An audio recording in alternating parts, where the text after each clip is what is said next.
Hello guys and welcome back to another of our classes about Excel and the introduction to data analysis done with Excel.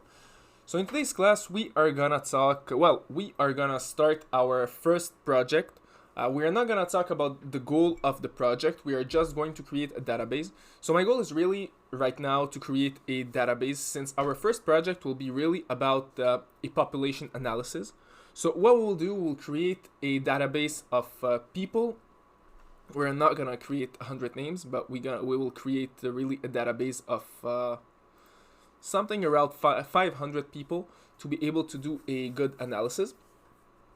So we'll not import nothing. We'll create our database with some functions and some other stuffs. This way we'll be able to have a database that will be regenerated every time, and we'll be able to see the results changing every time because everything in this database will be randomized. So let's start. So the first thing I want you guys to do is really to open up Excel, and so let's start. So alright, the first thing we will look in our database is the gender of the people. So let's say, so for this course we'll have two genders, man and woman. So the way we'll do it, we will have two variables. So we want to write down man or woman. So we will write down equal if, let's say the case here is equal to 1, we will write down, let's say, men. If it's not equal to 1, we'll write down woman.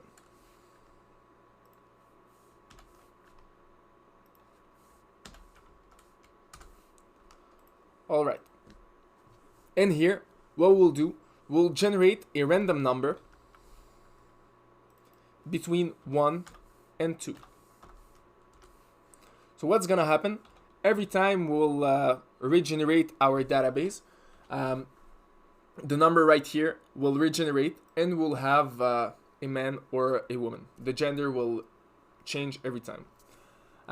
Right now we have the gender. The next thing we'll need in our database is the age of the people. So we want to know what's the age of everyone right here. So we'll generate once again a random age. So what we'll do, we'll write down random between, let's say this time between 25 and 45. Alright. When it's done, we have the age, we have a random age. Then we want to have the occupation, so where exactly the people are working. So in what field? So let's say it's called field of work. So simply where exactly the people are working. So for the purpose of this database, we won't use 100 fields of work. We'll use, let's say, 5. So we'll say, for example, health. We will have construction. We will have teaching. Let's say IT. What else? General work. And let's say a sixth one. We already have education. Let's say agriculture. Alright, perfect. So we have 6 fields of work. What we will do, we have a small database of fields of work. We'll give them a number, so number 1, number 2, number 3, number 4, number 5, and number 6. Alright, what we'll do here, we'll simply write down field of work. Perfect. Then, what we'll do, once again, we'll do the exact same thing. We'll insert a random number here.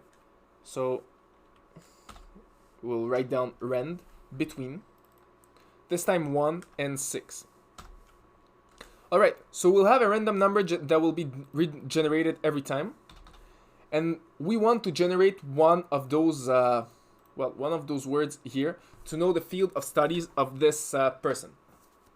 So how exactly can we do this? It's gonna be with the vlookup function. So we simply write down vlookup, and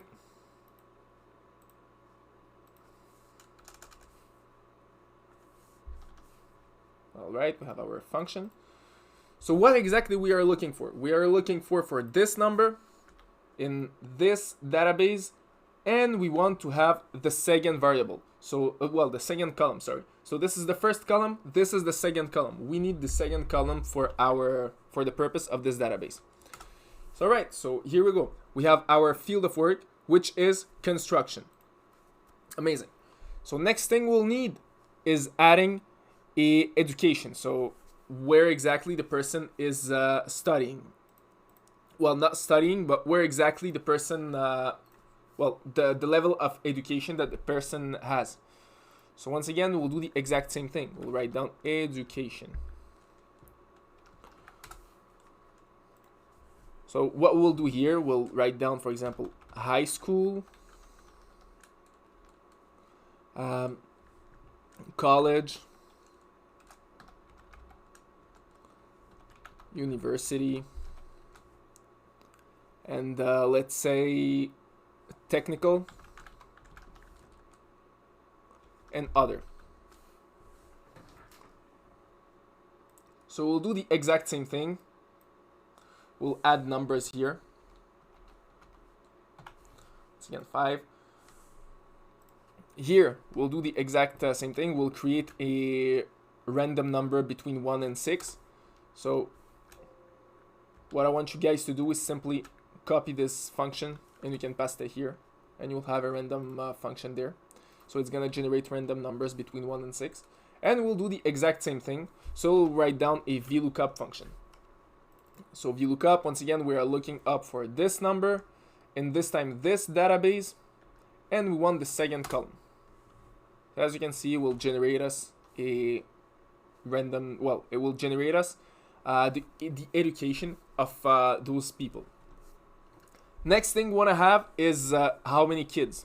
So simply write down kids, and we'll generate a random number this time between 1 and let's say, between 0 and let's say 4.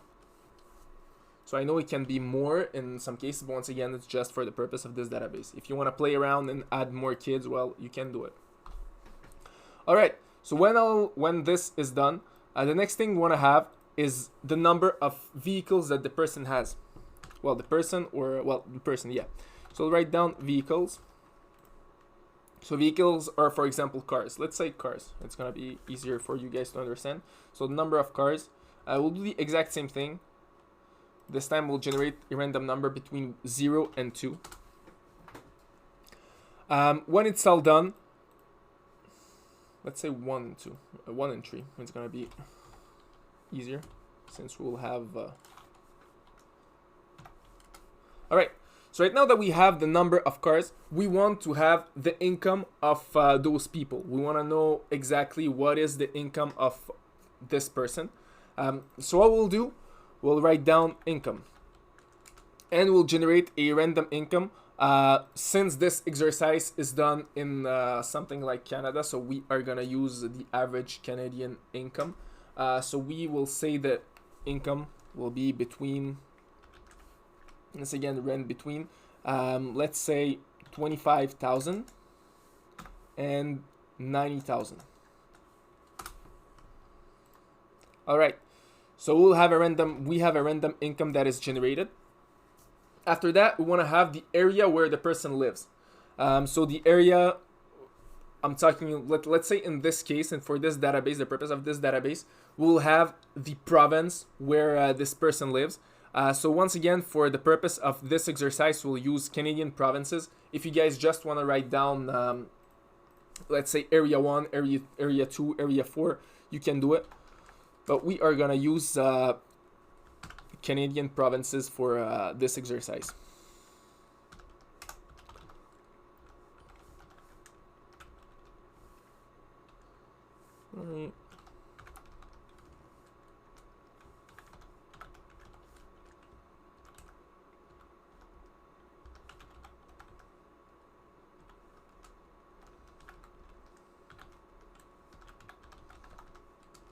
So you can simply copy what I'm writing, or you can just write once again area 1, area 2, area 3.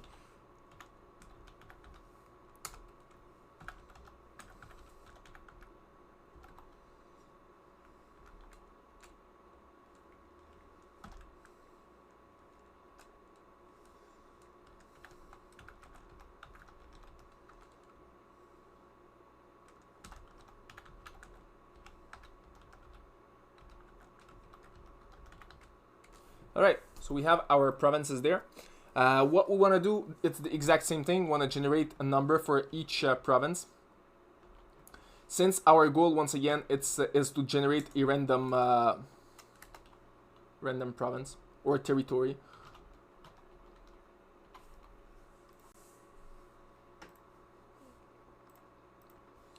All right, so we'll do the exact same thing here. We'll select, we'll write down area, and we'll give each area a number. So we'll do a vlookup once again. So vlookup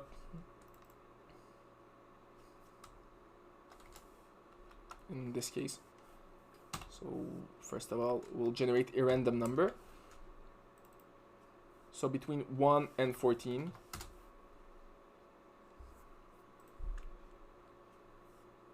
And here what we'll do is simply generate an area. So equal, we'll do our vlookup there. So we are looking up for this in this database. We're looking up for this number in this database, and we want to generate the second column. So once again, we have right now 3 databases to help us create our first database. You can, if you need more space, you can simply insert cells there. It's gonna give you more space. The next thing we want to look for is the value of their home, since all the persons that we will have in our database are having a house. So what we'll do is we'll write down house.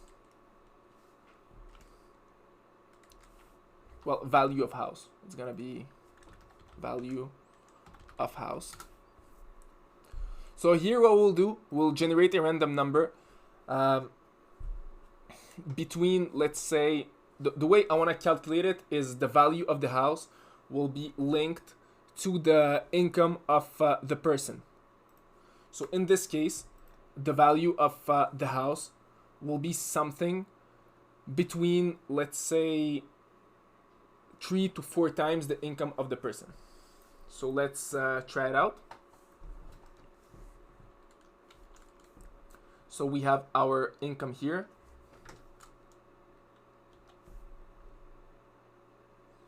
So the value of the house will be equal to the income multiplied by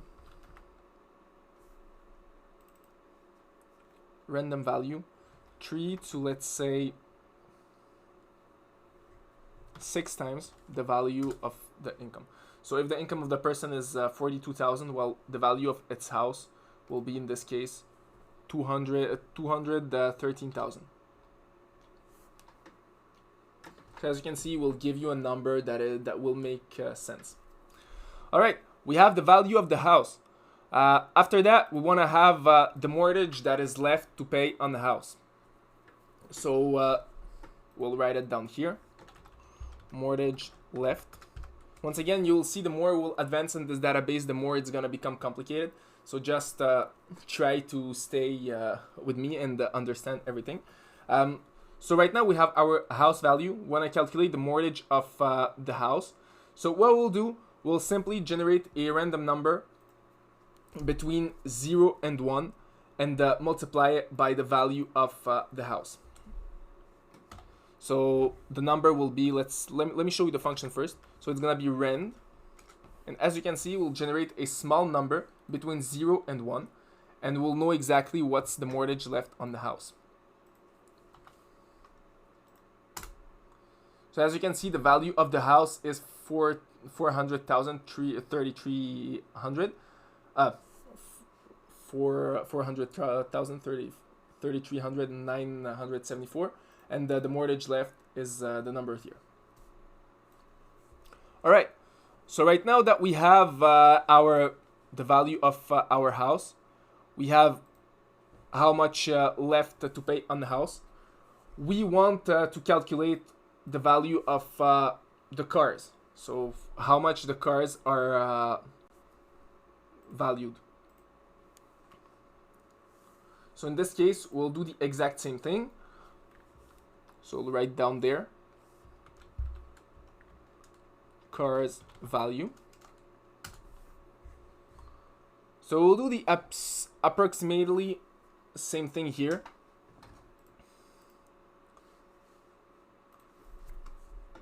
So what we'll do, we'll multiply the number of cars, which is here, by a random value by the income.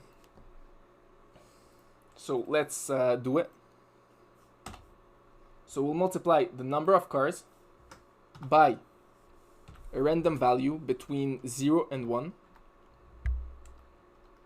by the income. The goal of doing this is just to give us the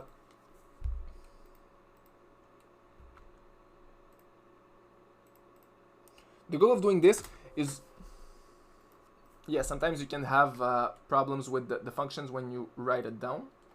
So as I said, we'll multiply the number of cars by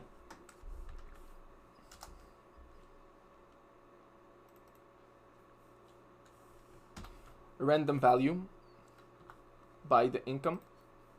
Like I said, the goal of doing all this is really to give you guys a certain logic number to our database, because we can't just create some random numbers right here, numbers that doesn't make sense. In this case, it will be numbers that make sense. So all the 3 cars value is in this case 100,782. Then how much is left to pay on those cars? So we wanna know left to pay on cars. So we will generate a random number between 0 in this case and the value of the car. So it will give us how much is left to pay on this number. All right. So when we have, let's say, all those numbers, we want to know how much debt is the person having in this case. So right now we're trying to calculate the net worth of the person. So the next thing we want to calculate, as I said, is really how much debt this person has. So we have our car value. We'll just grow the cells. Then, all right. So the way we'll calculate debts, once again, we'll do a random number between 0 and 1, and simply multiply it by the income. So this way we will be able to see people who have debts, people who don't have debts. So we'll use this little technique. So as I said, we'll use a random number between 0 and 1 and multiply it by the income of the person, which if you look at statistics in Canada, makes a lot of sense calculating it this way. We'll go a bit further for the calculation and we'll multiply it by 2. So this way we'll have greater depth. It will be more interesting for the course of this exercise. So here we have our depth. All right, so the next thing we want to calculate, right now we have all the depth, and now we want to know, for example, how much person has money on the side. So for example, how much money the person has put it in the stock market or whatever, where the person calculates it in, well, whatever the person is putting his money in. So once again, we'll generate a random number between 0 and 1 and multiply it by the income.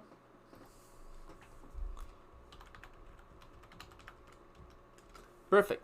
So we want to calculate the value of investments. So what we will do, we'll simply write down the rand function between 0 and 1. Well, just the rent. Multiply it by the income.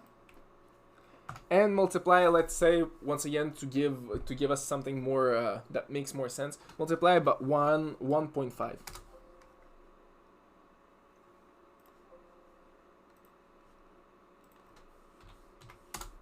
Here we go.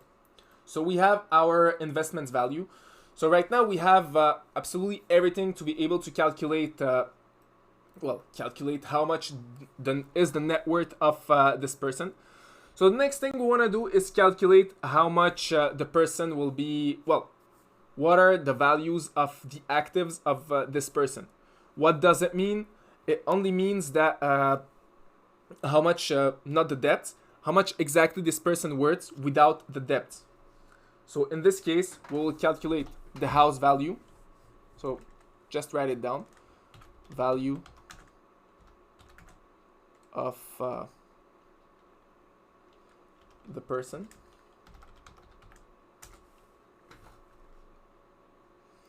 All right. So what we'll calculate here will be the value of the house plus the value of the cars plus the value of the investments. So once again, all this is just theoretical. In the real world, we'll have more things that we will calculate. But once again, our goal here is just to have a basic database and calculate some basic things. So we have all this right now, which is perfect.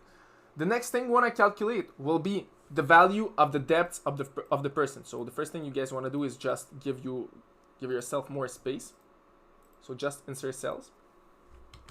Then the value of debts. And how do we calculate the debts of this person? It's simply the mortgage left plus what's left to pay on cars plus personal debts.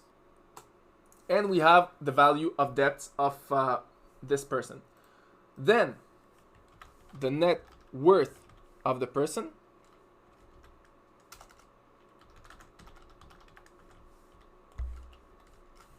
how this will be calculated? Once again, it's very simple. Simply write down equal. We'll make a subtraction. So the value of the person minus the value of debts. And you will have the net worth of the person in dollars.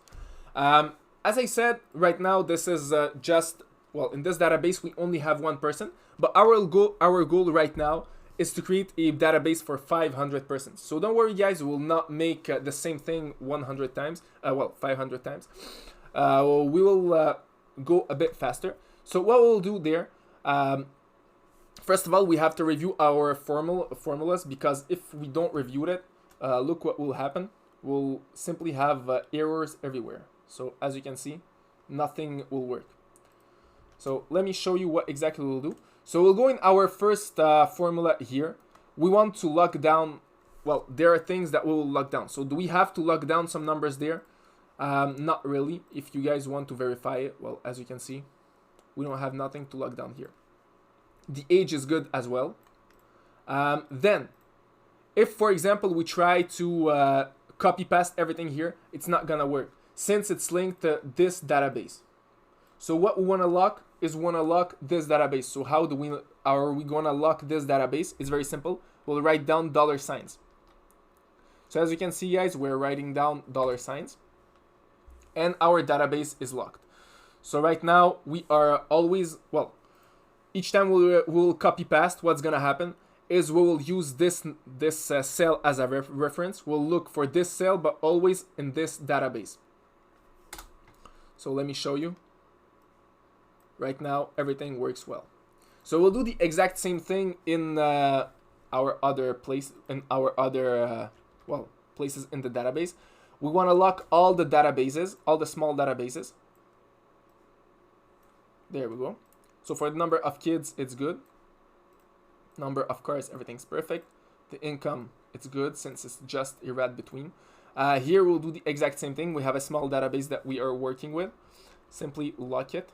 So you write down $signs in front of letters and the number.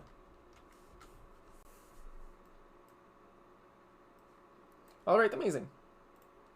As you can see, guys, everything works perfectly.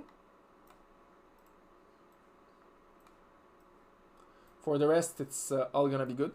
So right now, what we want to do is simply take all this and drag it down till, let's say, we want a database of 500 persons. So we'll have a database of 500 persons in our case. So here we go. We have our database. And each time we refresh, well, we have new numbers. All right, that's amazing. Next thing we want to do is make everything presentable. So what we'll do right now, we'll simply hide all those cells, which are our databases. So simply select them and click on the hide button here. So as you can see, it's all hidden now. The same thing will be done for the cells there.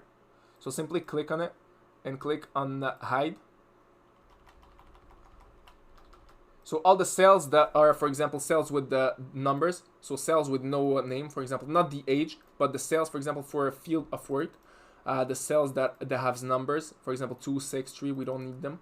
We'll simply hide them. Once again, don't click on the delete button since we only need to hide them, not delete them. They're very important. Here we go. So I think we hided all our cells that we don't need. All right, so right now we have a perfect database that works perfectly, and each time that we refresh the page, as we can see, well, what we can see is that it refreshes all the numbers, and we have new numbers, new fields of work, the ages, genders, everything, well, everything changes. Next thing we want to do is put it more beautiful. So what we'll do, we'll select the whole database and simply put it in a table. So we'll create a table for the whole database. So what we'll do, we'll simply go back up, click on insert, and table. And as you guys can see, we have a beautiful table we'll have a beautiful table right here. We can, for example, select only women's. Well, it regenerates every time, so we can't really do it. But normally, if we don't have a random database that will, for example, regenerate every time, we'll be able to only generate one gender, one age, one field of work. In this case, we can't do this. Why? Because this database will regenerate every time. So this is the only reason why we can't really use the tab features. Once again, we'll not really use it to analyze this database. So that's it for this course, guys, and see you all in our next class, where we are gonna talk about what is the goal of this database.